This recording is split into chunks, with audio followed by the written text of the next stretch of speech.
welcome to the 80sist, the podcast that uses your votes to determine the most totally 80s song ever to blare from the tinny speakers of a canary yellow Walkman. In the heart of rock and roll, Cleveland, Ohio, I'm Keith Marsteller, and joining me from Seattle is the creator of the 80sist. It's my longtime friend and co-host, Joe Walk. Hey, Joe. Shh. What do you... Dude. Shh. Now, is there something going on? Hush. Keep it down now. I mean, why? We're doing a podcast. Dude. Voices carry. Oh, he said, shut up. I'm sorry. I mean, if I do stop talking, we'll just roll credits at the end here, I guess. Welcome back. I kid, of course. Yes. Please talk. Please talk. Okay. I thought you were trying to suppress me, Aimee Mann style here. No, man. No. Welcome back to the 80sist. Yay. Today in our 17th episode, we're going to discuss our 6th matchup in the bands region. And that pits 3-seed Voices Carry by Til Tuesday. They use the appropriate apostrophe to show the omitted UN of until. Because they're professionals. They're professional. So Til Tuesday, Voices Carry against 14-seed Cruel Summer by Bananarama. Great name. Voices Carry is from Til Tuesday's debut album, Voices Carry, released on March 28th, 1985, peaking at number 8 in the U.S. Well, and similarly, Cruel Summer is from Bananarama's debut album, Bananarama, so they at least didn't name it after their big hit. They named it after themselves. That was released June 27th, 1983, and that peaked close to 8. It peaked at 9 on the U.S. charts. So these were similarly popular songs a couple years apart, basically. Right. Yeah. Let me ask you this. Being a UK band, shouldn't they be called Bananarama? That's great. I wonder if they were positioning themselves to do well in the American market. Maybe. I mean, Bananarama. they're not Spanish, though, right? That's who would pronounce it banana. I don't know. Yeah, anyway. I don't know. Well, we do have an Argentinian I've never listener. bought bananas in the UK. My friend Alejandro can tell us the proper pronunciation of banana. Anyway, all right. So what are we going to do? We're going to play these songs. Please do. We're going to play a little piece of each. And up first, Voices Carry.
That is a solid piece, though not a full representation of Voices Carry. Carry. It gives you the essence. You got the essence there. And now, let's jump over to a Cruel Summer sampler. Vicious.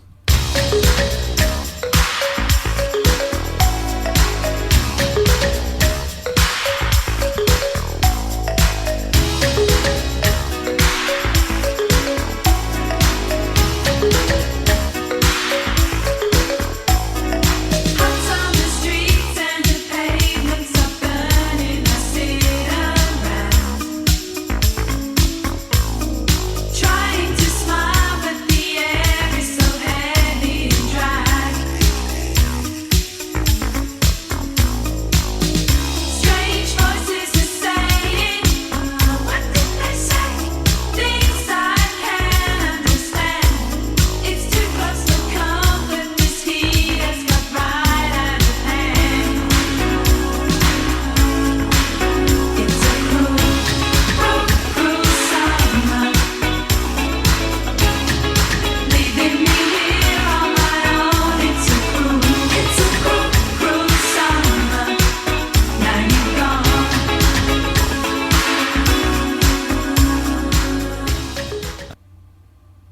Okay, so yeah, these songs came out when we were young teenagers. I was 12 and I was 13, you were 12.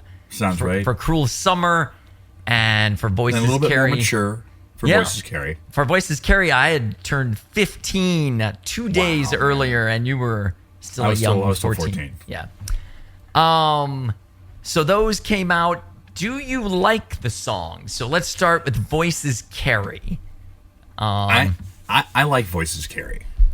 I'm a huge fan of Voices Carry. Love the song. Would listen to it. I would seek it out and listen to it. Absolutely. Same. For Cruel Summer, I'm just kind of like, I think I have positive feelings for it simply because of when it came out and when it was popular. Yeah.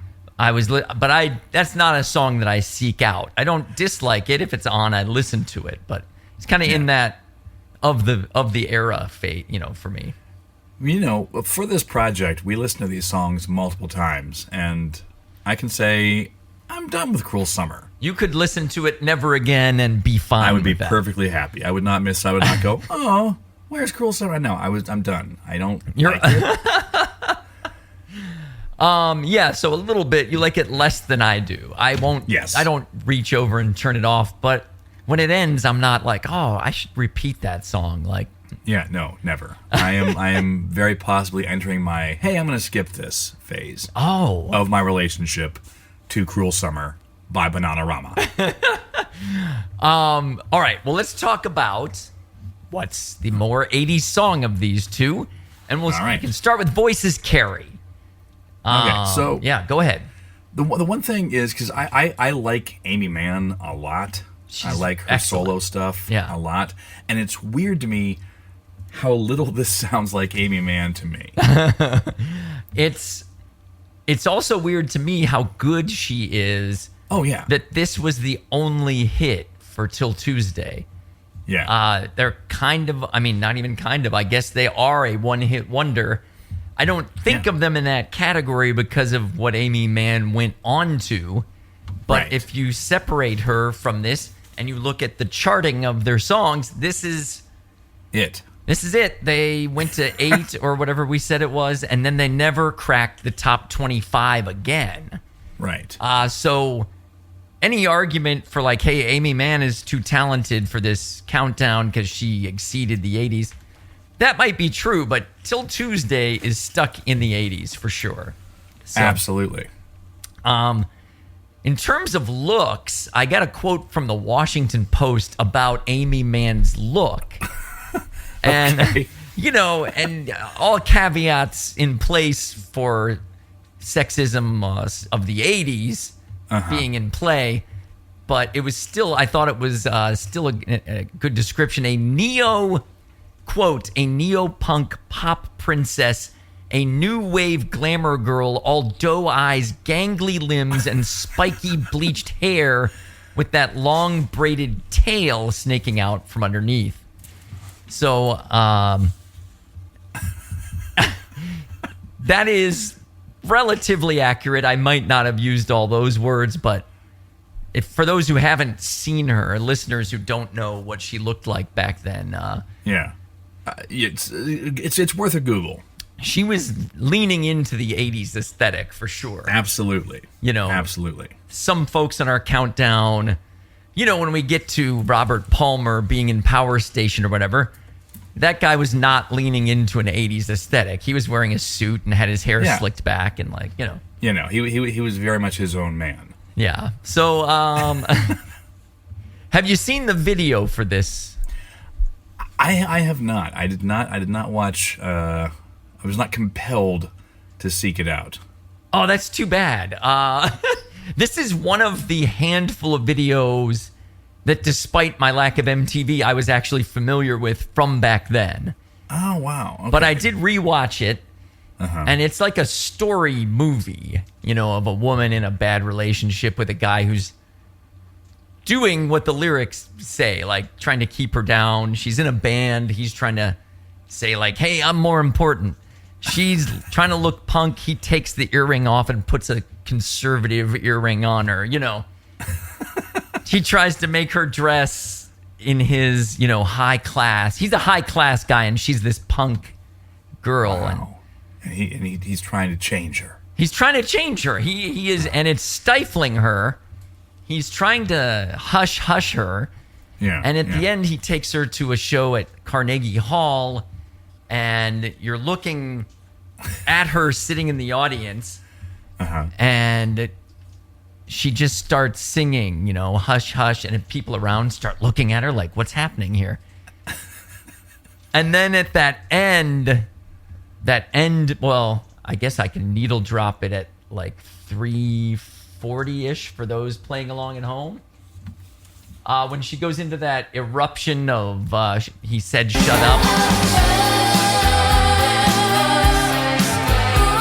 So she's singing this in, Carnegie Hall, and then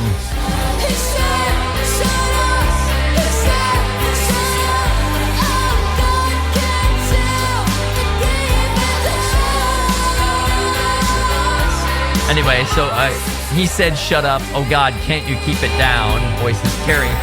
And, tears off the conservative hat that he has her wearing and, reveals the spiky hair and the rat tail and is, done with him. She's done with him. There you go, Aimee. And it's, dare I say, an iconic video that ruled MTV at the time. And, that last scene is, it's an exceptional example of 80s video work. So that's awesome. Yeah. I will now seek that out after after this show. Yeah, because I got to see that happen. In my notes, I said this seems like another 80s men are assholes songs. Yeah. She's telling this guy, "Hey, I love you," and he's like, "Yeah, okay, be quiet. I'm trying to watch Commando." Right. Voices Carrie. Shh. Yeah. Just. Now, what the hell was wrong with men in the 80s? Allegedly, this song is partially related to her relationship with the drummer of Til Tuesday. Oh, that tracks. And then, can you imagine? You do this, you're this asshole to your girlfriend. She writes a song about what an asshole you are, and you have to sit there and play it. Yeah. Hopefully it was a learning experience for him to maybe not be such a dick next time. Hopefully it was super humbling. I guess he did not like public displays of affection or what I was like. Oh. Hush. Well. Hush now. I guess that explains why they were a one-hit wonder. Because, I don't know, how long are you going to go on after that? That's a great question, yeah. I guess Fleetwood Mac lasted a while after... That is true. They are they had a lot of infighting and in relationships. Breeding. Great. Yes, inside the band. It was almost painfully detailed in a book. Yeah. And then have you seen Daisy Jones and the Six by any chance? I have not. It's a pretty good, excellent show on Prime Video that feels a lot like, hey, we're gonna make a show that's about Fleetwood Mac without calling it that, There's actually the play that just won the Tony Award for Best Play, Stereophonic, also kind of very loosely based on Fleetwood Mac. Wow, there's made some great drama. So this was like diet Fleetwood Mac. This kind of drama. It came up one song and then it was over, So. Right. Nobody really cares that this happened, I guess. There is one lyric I wanted to hit. Yeah. That I thought was my note I have is it's particularly withering, because of how true it probably was, and it's.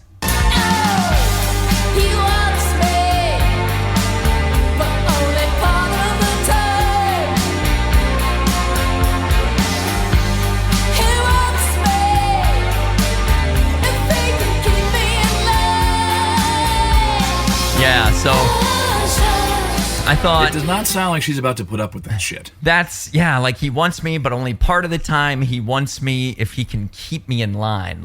Yeah. I feel empathy for her when I hear that line. That's...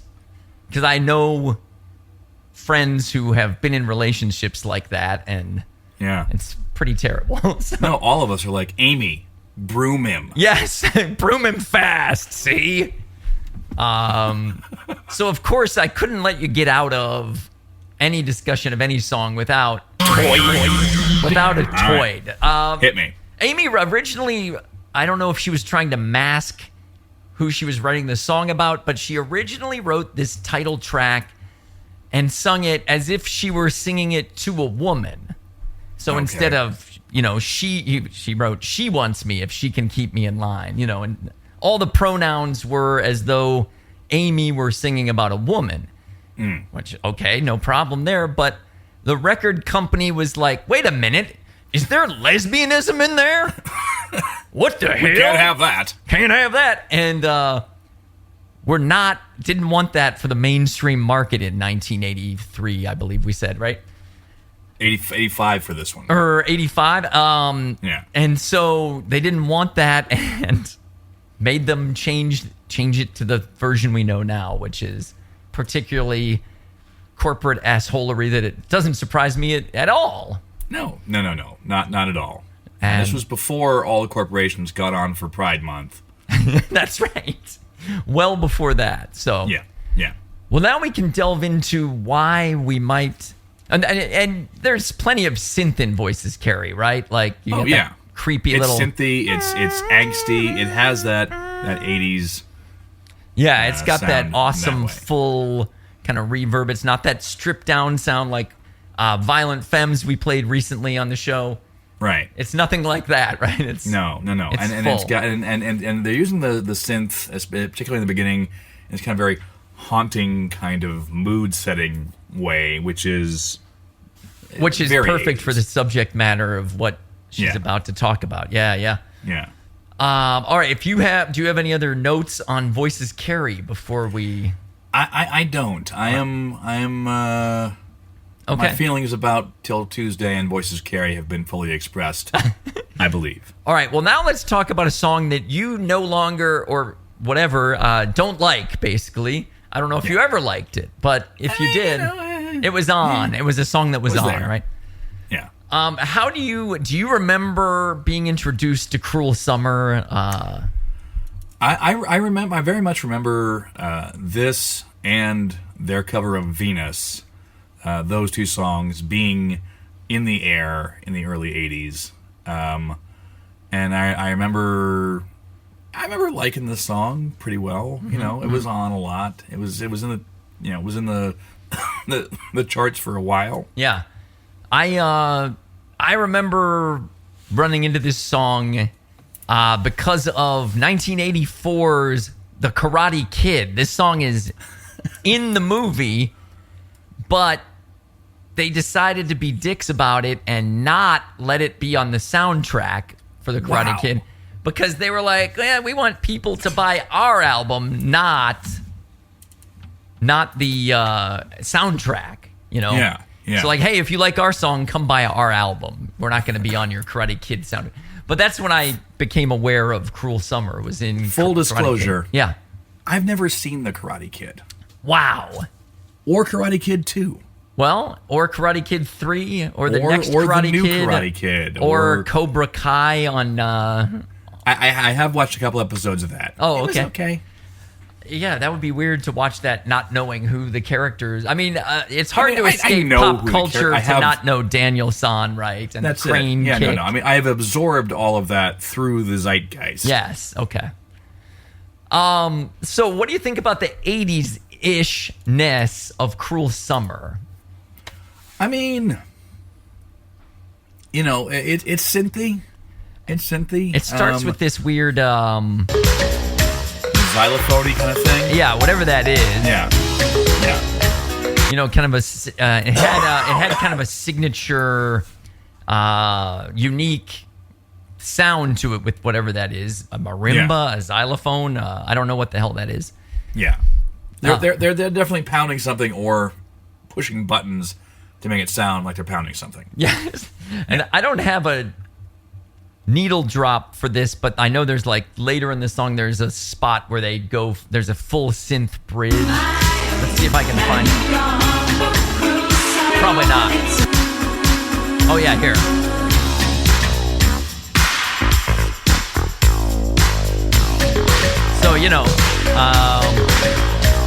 they really lean into that. Can I just say? Yeah. I hate the pace of this song. Oh, interesting.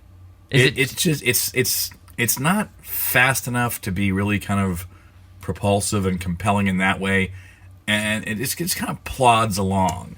I wonder if it's no, I'm not going to defend them. I was like, oh, maybe they're such great artists that they were like, hey, we need to slow it down to show them how tired we feel because the summer has been so cruel. It's so hot. I mean, the vocals to me also are so generic. There's no, I mean, during the bulk of the song, they're singing in unison, right? Yes. And it just sounds so generic. It's not a they don't build up to like a high note. Yeah, they don't build up to high notes. They don't go up and down. It's like kind of straight across, right? Right. No moment that's super memorable in the song. Like at the end of Voices Carry, when you get that eruption of he said shut up, and she really lets it all out at the end. Like there's a reason that Aimee Mann went on to an incredible solo career. And sorry, none of the singers from Bananarama did. That's true. Although, did you know that Cruel Summer, I don't know if this is a toy or not, but they went on to re-release this song in 1989. Okay. I don't know why, but for some reason... They had nothing else going on. So in the late 80s and early 90s, this thing developed called New Jack Swing. Okay. And it's exemplified, in my opinion, by a song like Tony, Tony, Tony. If I Had No Loot. All right, maybe you've heard this song. And he says, and you can New Jack Swing on my nuts. And you can New Jack Swing on my nuts. But anyway, this is Cruel Summer 89. Unrecognizable. I keep waiting for the guy to go, manamane, manamane, night. So they remixed it into a New Jack Swing song and released it as Cruel Summer 89. It could be My Prerogative by Bobby Brown. Yeah. Yeah, I mean, isn't that wild? Did you know? I did not remember this happening. I did not either, and I will quickly forget it because it's not a vast improvement. Yeah, I mean, it might be better, honestly, because it's like more interesting, but I mean, it's a different song at that point. But I don't know. I mean, so I because I didn't know any of their stuff outside of This and Venus. I looked them up. Yeah. They had a minor hit called Robert De Niro's Waiting. I've heard of this. And it sounds like this. Listening to that. Yeah, go ahead. I'll turn it down so it'll play under you. I tried listening to it and I couldn't. I was like, yeah. It's annoying. I don't want to hear this whole thing. That's basically fair. where I landed. They had one other song that I was aware of. I heard a rumor. Yeah. You remember this one? It might have been later in the 80s, though. Like, I don't think it was off that. But anyway. So, have you ever seen the Cruel Summer video? I am sure that at some point in my life I have. I do not remember it. I bring it up because of 80s fashion. Okay. And, as part of the overall picture of how 80s they are, they were cruising around looking like painters, wearing oversized overalls and like loose white shirts. Did they have painters' caps? They had painters' caps, which I know is a huge 80s thing for you. This is the whole reason I'm mentioning it, because of your love of painters' caps. And I know you used to have a painter's cap, a prized possession that had comic characters on it. It was the Teen Titans. Teen Titans. Let's not be vague about it. So you had a Teen Titans painter's cap. That's right, with great George Perez art on it. Oh, rest in peace, right? So they're bopping around New York City in their painter's caps and their oversized overalls and their teased blonde hair and whatnot. And they get in trouble. They kind of jump up onto the running boards of this parked truck, and they're dancing, and the truck is rocking a little bit. Uh-huh. And for some reason, the police decide to step in because of this bopping around There's town. too much rocking? Yeah. And I sent you a still frame from the video. And could you describe these cops who chase them? If you could characterize them, do they remind you of anything else from pop culture in there? I'm gonna go ahead and throw out that this could potentially be the Dukes of Hazzard. That's right. Yes, because what do you have in this still frame? Well, in this still frame, there's a pudgy guy with a big white cowboy hat on. Which, if this is New York City, okay. Yeah, what's he doing there?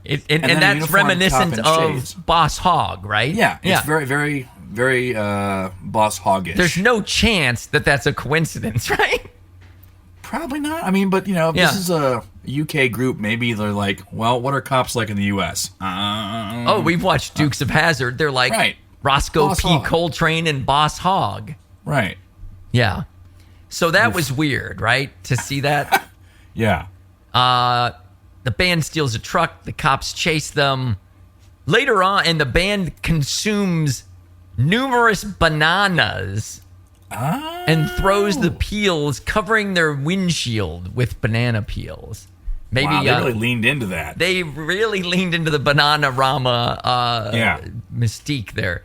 But then later, in an inexplicable twist, Boss Hogg and Roscoe are dancing with the band on a rooftop party at night. Now that tracks. Yeah. They were won over by the power of Bananarama.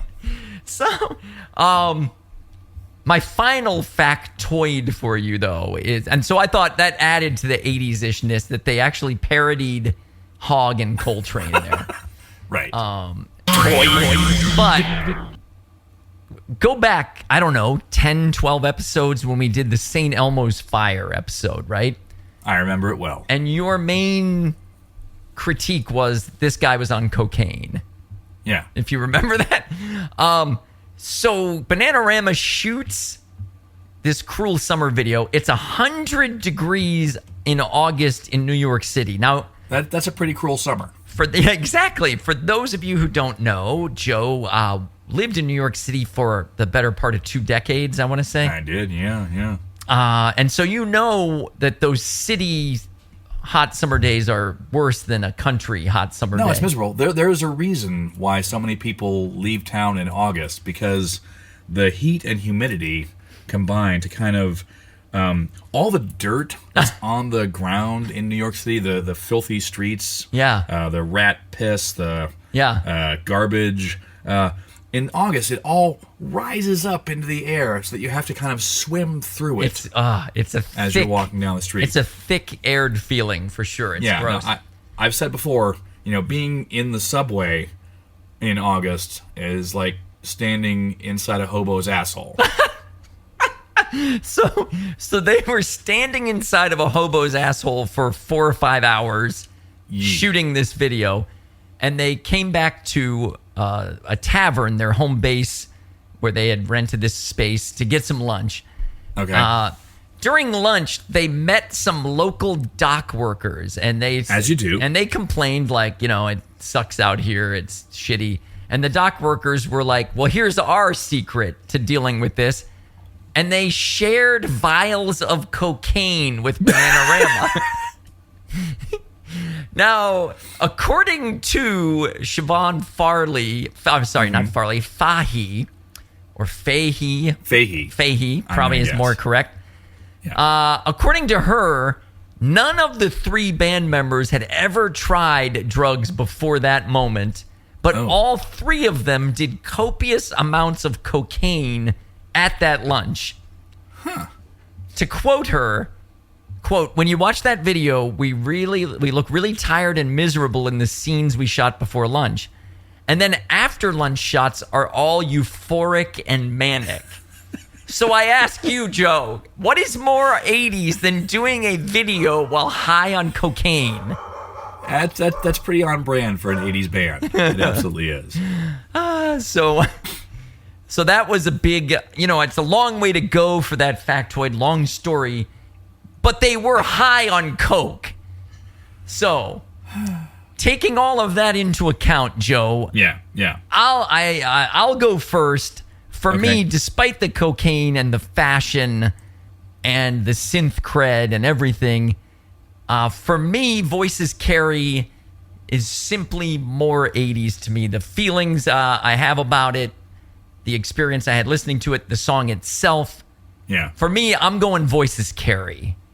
And I am in agreement. For me, the use of synth in that, the dysfunctional relationship, men are assholes, which was very prevalent in songs from the era. The one-hit wonder of it all. I'm going to go with Voices Carry as well. Okay, well, there you go.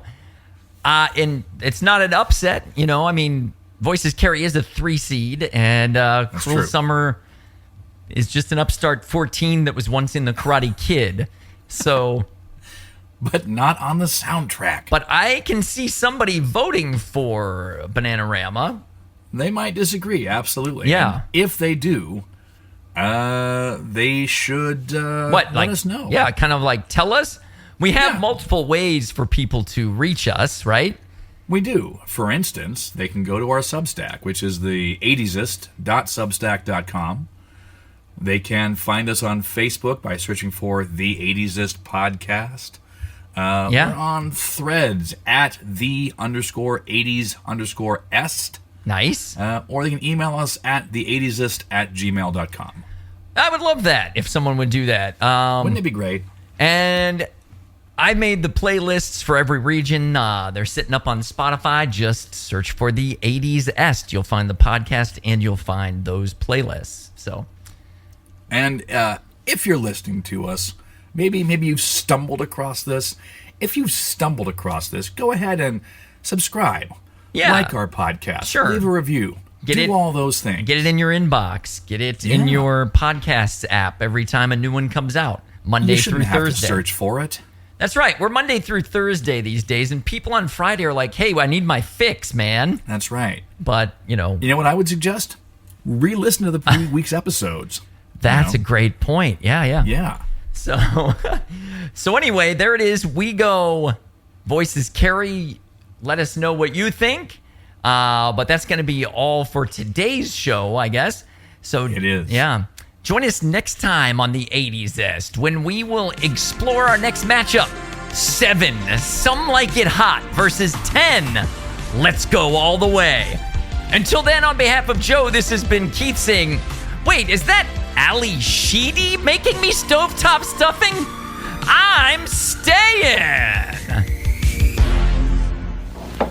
Uncle Tim, I'm making dinner. Want to stay? What are you having? Pork chops? Just pork chops? Pork chops with potatoes or stovetop stuffing for pork. Stuffing? I'm staying.